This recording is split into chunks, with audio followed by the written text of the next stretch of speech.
یہ کہتی ہیں کہ کسی نے سفر میں 4 رکعت کی نیت کر لی، حالانکہ 2 پڑھنی تھی، انہیں قصر پڑھنی تھی، تو پھر اس کو ایک دم یاد آ گیا تو کیا کرے؟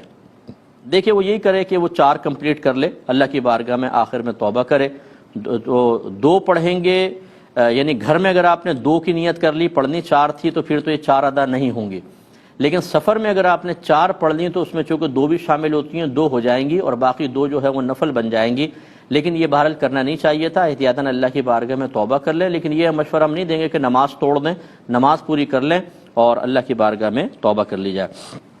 آپ کا بچہ ہے 6.5 سال کا، یہ اگر پوری نماز جانتا بھی ہے لیکن شرعی لحاظ سے نیت کا اہل نہیں ہے، یہ اگر صف کے بیچ میں کھڑا ہوگا تو چونکہ نیت کا اہل نہیں ہے، اس کی نماز شروع نہیں ہوگی۔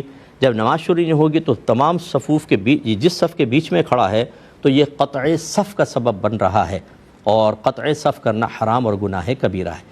لہٰذا اس بچے کو بیچ صف میں نہیں کھڑا کر سکتے، کونے میں بھی نہیں بھیج سکتے۔ جو بعض بیچارے ہمارے نادان قسم کے نمازی کہتے ہیں بیٹا بیچ میں نہ کھڑو، کونے میں چلے جاؤ۔ کیوں؟ کونے میں صف نہیں ہوتی ہے، آتا نہیں کچھ نہیں ہے، بس بیچ میں نہیں ہونا چاہیے، کونے میں چلے جائیں، یہ بھی غلط کہتے ہیں۔ اس بچے کو پیچھے الگ کھڑا کریں، ان بچوں کی الگ صف ہونی چاہیے بالکل، یہ 20 صف میں نہیں کھڑا ہو سکتا۔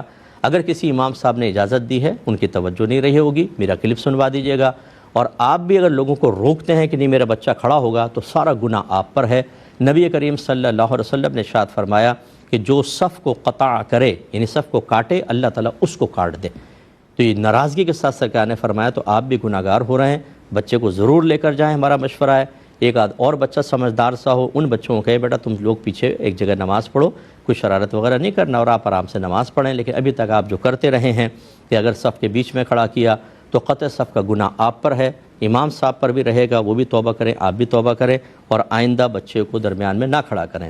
ہاں، جب بچہ 7 سال کا ہو جائے، آقا نعمت امام اہل سنت اعلیٰ حضرت رضی اللہ تعالی عنہ نے ارشاد فرمایا کہ بہتر تو یہ ہے کہ جب صفیں قائم ہوں، اگر 2-4 بچے ہیں ایسے جو سمجھدار نابالغ ہیں، ان کی پیچھے صف بننی چاہیے، پہلے مرد اور پیچھے بچے۔ لیکن بعض اوقات ہوتا ہے بچے نہیں ہیں، تو یہ جو سمجھدار نابالغ ہے، آپ فرماتے ہیں صف میں جہاں چاہے کھڑا ہو سکتا ہے، درمیان میں کھڑا ہو، کونے میں کھڑا ہو، جہاں جگہ ملے بالکل کھڑا ہو سکتا ہے، اور اس کو کوئی پکڑ کے پیچھے کرے گا تو خود گناہ کبیرہ کا مرتکب ہوگا۔ اور اگر نماز کے دوران کرے گا، جیسے میں نے بڑے بڑے نمازیوں کو دیکھا ہے، مسائل بالکل نہیں سیکھتے لیکن 40 سال سے نماز پڑھتے ہیں، تو مجھے مسجد کے انتظامات کا ٹھیکہ ان کے پاس ہے، اور جیسے ساری شریعت ان کے اندر آ گئی ہے۔ وہ آئیں گے، بچہ نماز پڑھ رہا ہے، کندھے سے پکڑ کے پیچھے کر دیں گے۔ یہ حرام ہے، یہ تو شیطانی کام ہے، نماز کے اندر مداخلت کرنا، اور آپ نے شیطانی کام کیا ہے۔ اب یہ بھی اگر آپ سنائیں گے نا، ہم پہ برس پڑیں گے۔ شریعت خود نہیں جانتے، شریعت کے خلاف خود عمل کر رہے ہیں، اپنے عمل سے آنے والے بچوں کو ایک خلاف شرع بات سکھا رہے ہیں، اس کی تعلیم دے رہے ہیں۔ قابل گرفت ہمیں جو صحیح بات سمجھائیں۔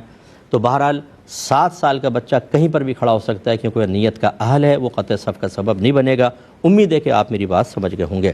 یہ کہتی ہیں کہ اگر کوئی نفل نماز پڑھ رہا تھا اور پڑھتے ہوئے اس نے توڑ دی نفل نماز، تو سنا یہ ہے کہ کسی نے کہا کہ اگر اس کی آپ قضا ادا کریں گے تو کھڑے ہو کر کرنی ہوگی، بیٹھ کر نہیں۔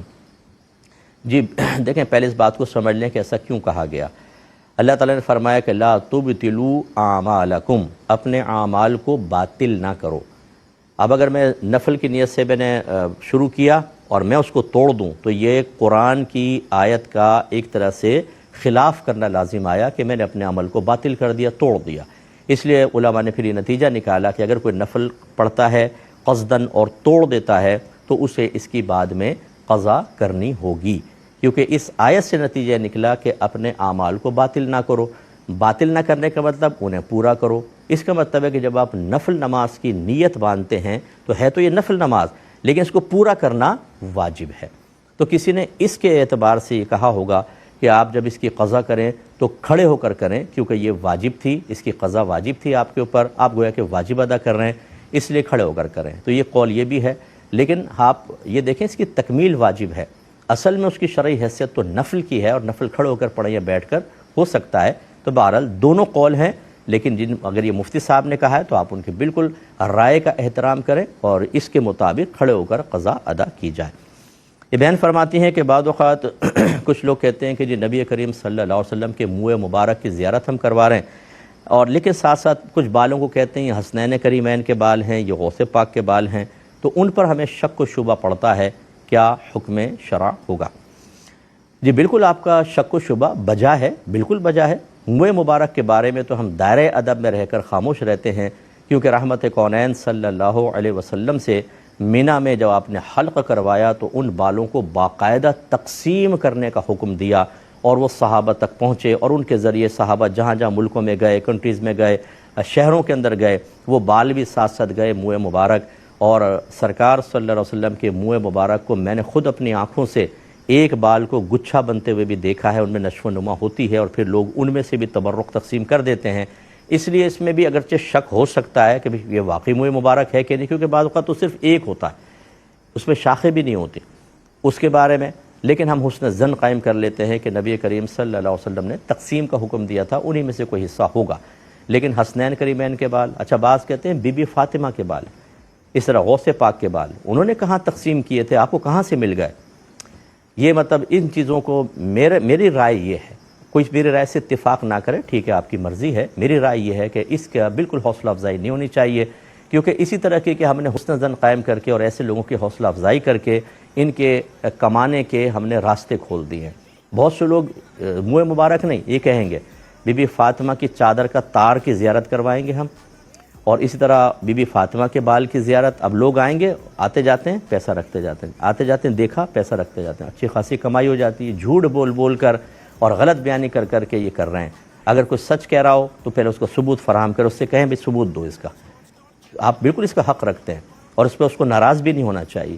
اور اگر کوئی ثبوت نہیں ہے، خالی جی ہمارے بڑوں نے دیا تھا یہ، تو بہرحال اس طرح کے میرا مشورہ یہ ہے کہ یہ دور ایسا چل رہا ہے کہ دیکھا دیکھی دوسرا پھر اس طرح کی کرپشن کرتا ہے اور لوگوں کی جیبیں خالی کرواتا ہے، اور جھوٹ مسلسل جھوٹ بولتا رہتا ہے، اور لوگ بھی بیچارے نادانستہ طور پہ جا کے جھوٹ بولتے ہیں کہ ہم نے غوث پاک کے بال کی زیارت کی، حالانکہ آپ کا منہ مبارک ہوتا ہی نہیں ہے، یہ بھی جھوٹ۔ تو اس لیے ان سلسلوں کو بند ہونا چاہیے۔ کہ کیا صحابی کے قول و فعل کو بھی حدیث کہا جاتا ہے؟